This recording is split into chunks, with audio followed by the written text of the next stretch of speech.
Well, hello to you all.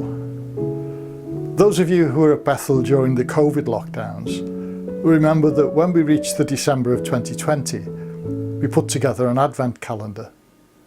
Not the chocolate version, of course, but a series of short thoughts for the day to encourage us. And they were presented by many different people or groups. And now that we've reached December 2024, we thought it would be great to do something similar. Of course, we have the added bonus this year of being able to meet together, so we'll be doubly blessed.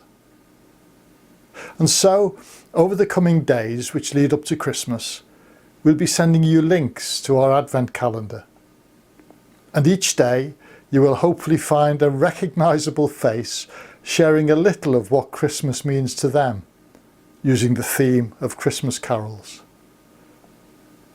That first Christmas was surrounded with poetry and singing.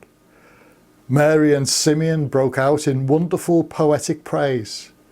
The angels glorified God at the miracle of God with us, bringing peace and hope to a dark world.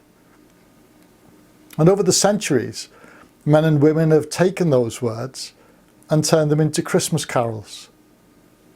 Some are tender and reflective. Others burst out with joy, while yet others trace the mind-boggling truths that Christmas confronts us with.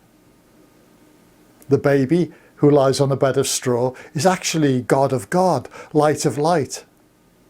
The one whose cries would have broken the silence of the Bethlehem night was the one who created everything.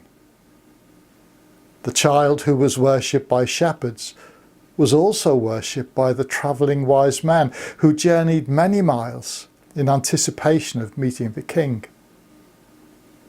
And we are called by the scriptures and by the carols to follow their lead and worship King Jesus. So let me get the ball rolling by having a quick look at See Amid the Winter's Snow. It was written after a particularly harsh winter, and the author wanted to find some hope among the cold, dark, long winter days and nights. He speaks about a tender lamb appearing, and of course the first visitors being ordinary shepherds. But look at the wonder of the second verse.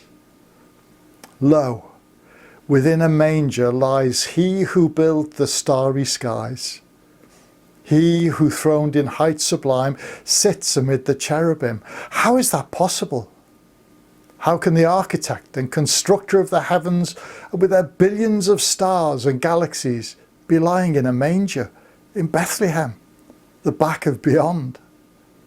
How can the one who is so high, whose home is among the angels of heaven, how can he be here in such impoverished surroundings?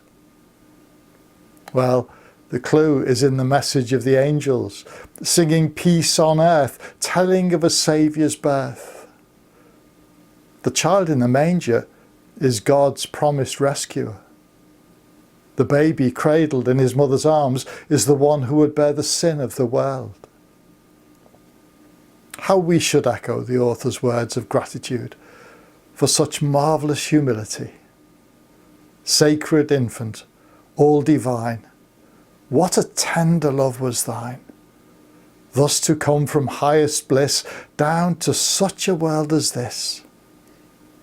There is a call to follow the Saviour King here, but even more than that, a call to live as he lived in humility. So what about you?